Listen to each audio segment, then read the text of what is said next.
Ms. DeVos, many of my Democratic colleagues have pointed out your lack of experience in K-12 public schools, but I'd like to ask you about your qualifications for leading the nation on higher education.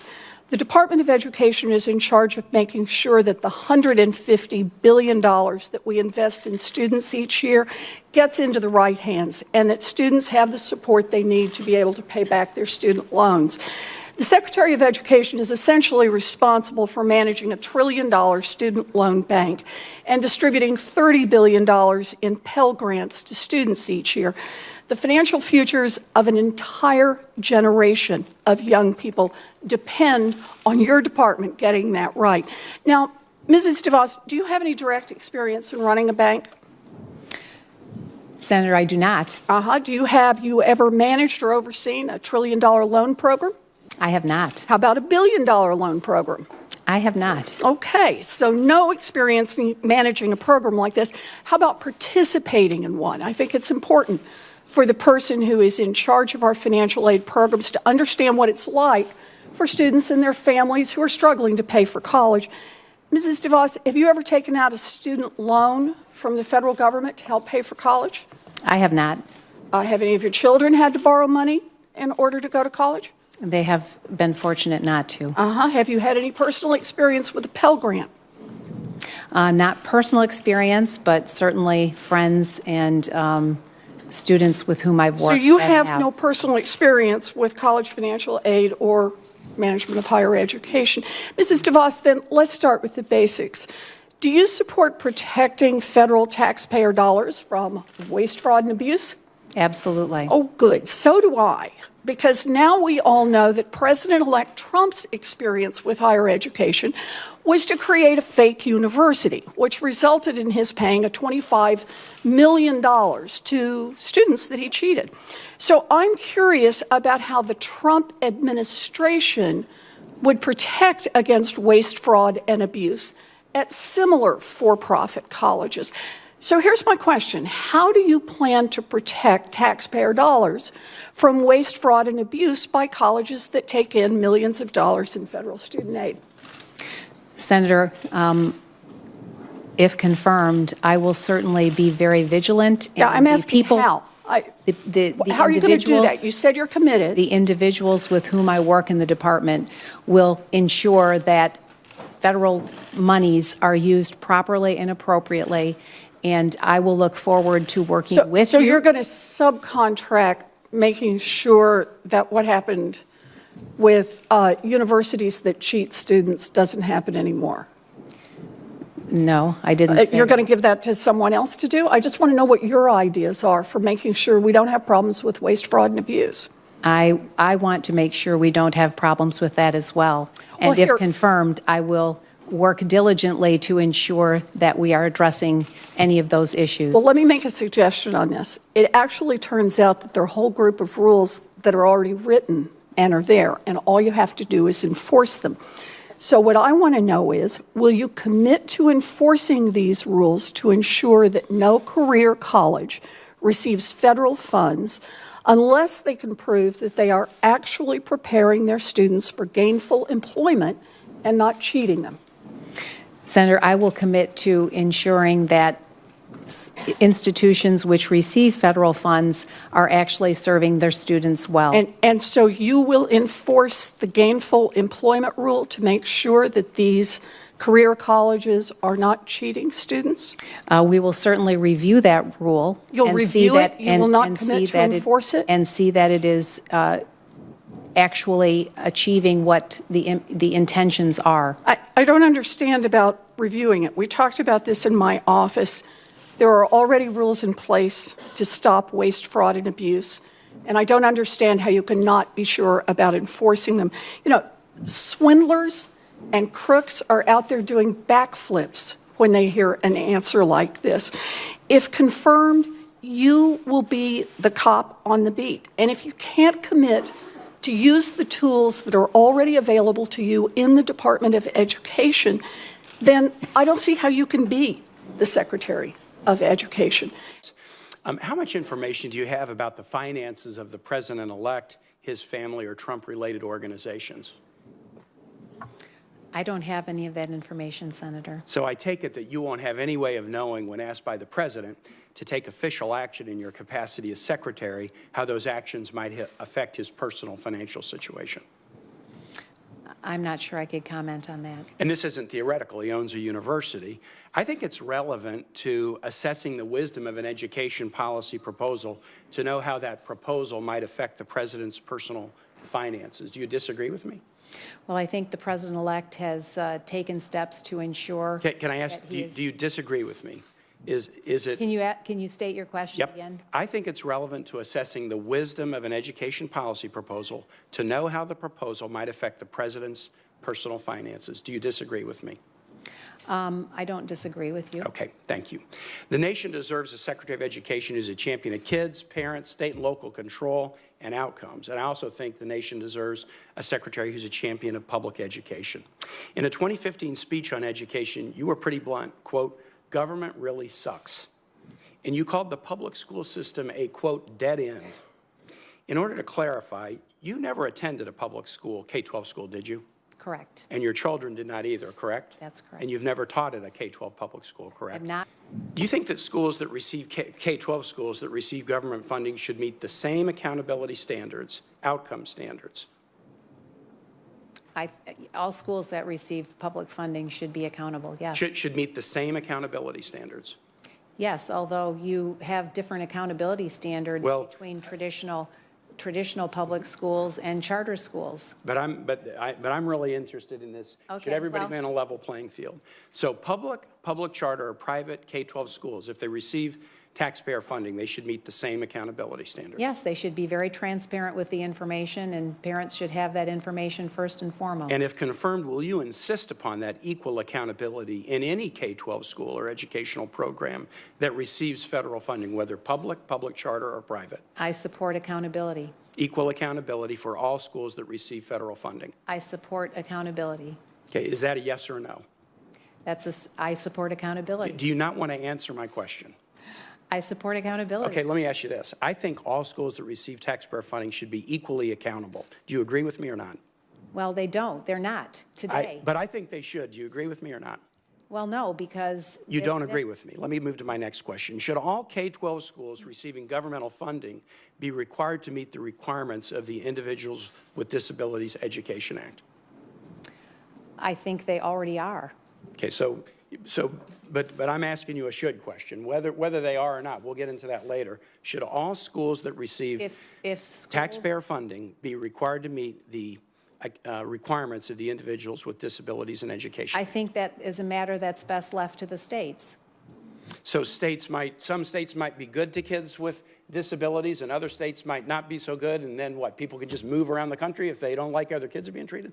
I think that's an issue that's best left to the states. What about the federal requirement? It's a federal law, the Individuals with Disabilities Education Act. Let's limit it to federal funding. If schools receive federal funding, should they be required to follow federal law, whether they're public charter, or private? As the senator referred to. Just yes or no? I've only got one more question. The Florida program, there's many parents that are very happy with the program there. Let me state this. I think all schools that receive federal funding, public charter, or private, should be required to meet the conditions of the Individuals with Disabilities in Education Act. Do you agree with me or not?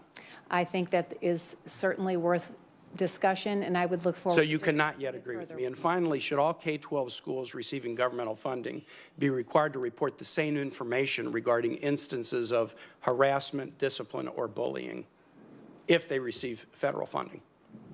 I think that federal funding certainly comes with strings attached. I think all such schools should be required to report equally information about discipline, harassment, or bullying. Do you agree with me or not? I would look forward to reviewing that provision. If it was a court, I would say to the court, let the judge instruct the witness to answer the question. It's not a court. You're not under oath or you're not under a subpoena, but you're trying to win my vote. Thanks, Mr. Chair. Mrs. DeVos, there is a growing fear, I think, in this country that we are moving toward what some would call an oligarchic form of society, where a small number of very, very wealthy billionaires control, to a significant degree, our economic and political life. Would you be so kind as to tell us how much money your family has contributed to the Republican Party over the years? Senator, first of all, thank you for that question. Again, was pleased to meet you in your office last week. I wish I could give you that number. I don't know. I have heard the number was $200 million. Does that sound in the ballpark? Collectively, between over my the years, entire yes. family, that's possible. Okay. My question is, and I don't mean to be rude, but do you think if you were not a multi-billionaire, if your family has not made hundreds of millions of dollars of contributions to the Republican Party, that you would be sitting here today? Senator, as a matter of fact, I do think that there would be that possibility. I've worked very hard on behalf of parents and children for the last almost 30 years to be a voice for parents and voice for students and to empower parents to make decisions on behalf of their children, primarily low-income children. Thank you.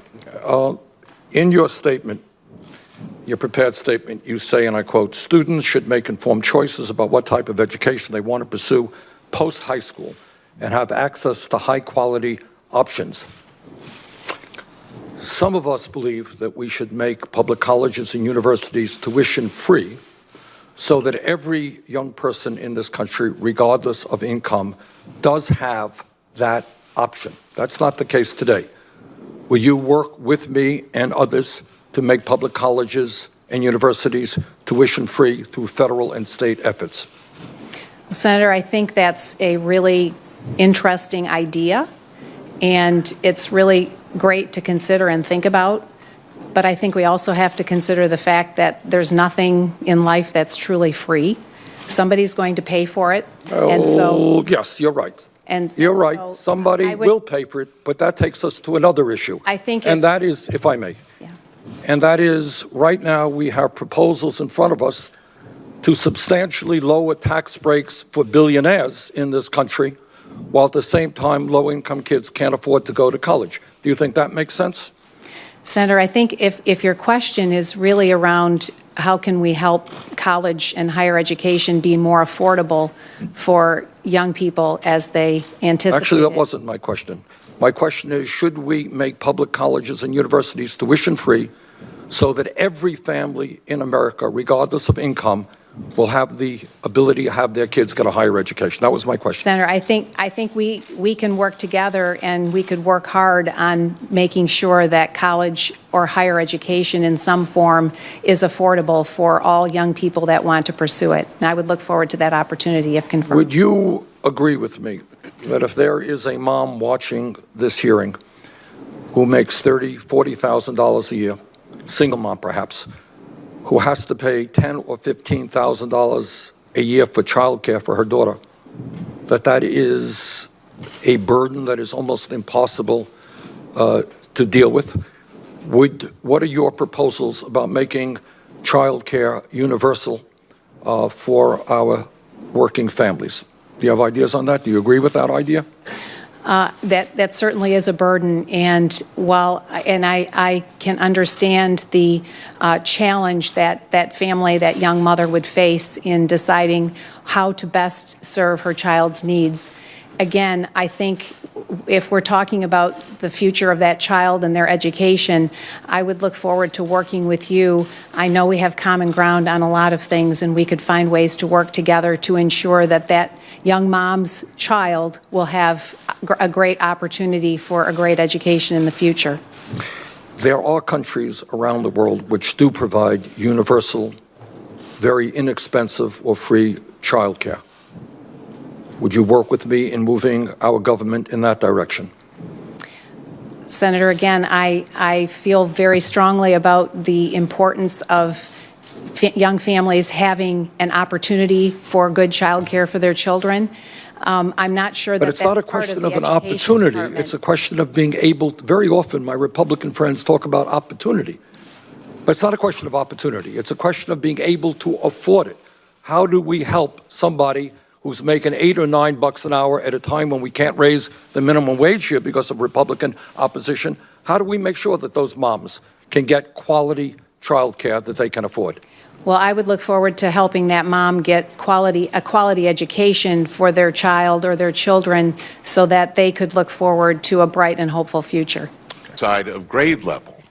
And this brings me to the issue of proficiency, which the Senator cited, versus growth. And I would like your views on the relative advantage of measuring, doing assessments and using them to measure proficiency or to measure growth. Thank you, Senator, for that question.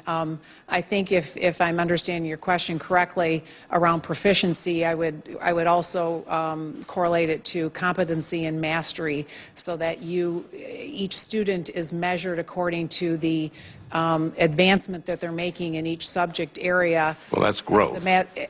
That's not proficiency. So in other words, the growth they're making is in growth. The proficiency is an arbitrary standard. If they've reached a level, the proficiency is if they've reached a like third grade level for reading, et cetera. No, I'm talking about the debate between proficiency and growth. Yes. And what your thoughts are on them. Well, I was just asking to clarify then. Well, this is a subject that has been debated in the education community for years. And I've advocated growth as the chairman, and every member of this committee knows, because with proficiency, teachers ignore the kids at the top who are not going to fall below proficiency, and they ignore the kid at the bottom who, no matter what they do, will never get to proficiency. So I've been an advocate of growth. But it surprises me that you don't know this issue. And, Mr. Chairman, I think this is a good reason for us to have more questions, because this is a very important subject, education, our kids' education. And I think we're selling our kids short by not being able to have a debate on it. Well, in terms of throwing numbers around, you said that student debt has increased by 1,000% since 980% in 8 years. I'm sorry? 980%.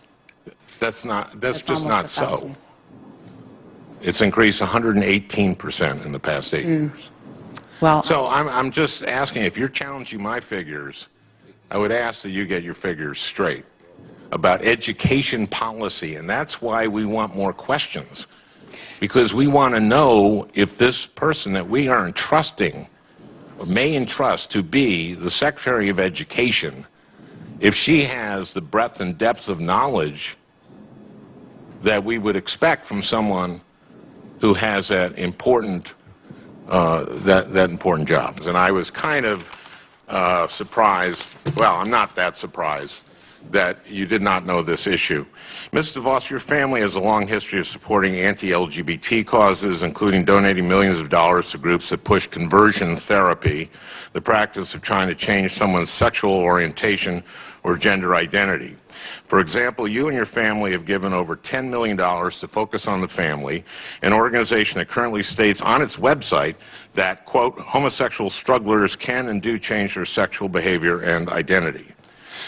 Mrs. DeVos, conversion therapy has been widely discredited and rejected for decades by every mainstream medical and mental health organization as neither medically nor ethically appropriate. It has been shown to lead to depression, anxiety, drug use, homelessness, and suicide, particularly in LGBT youth. In fact, many of the leaders and founders of conversion therapy, including both religious ministries and mental health professionals, have not only publicly renounced it, but have issued formal apologies for their work and how harmful it has been to the individuals involved. Mr. Chairman, I would ask that this be included in the record. It will be.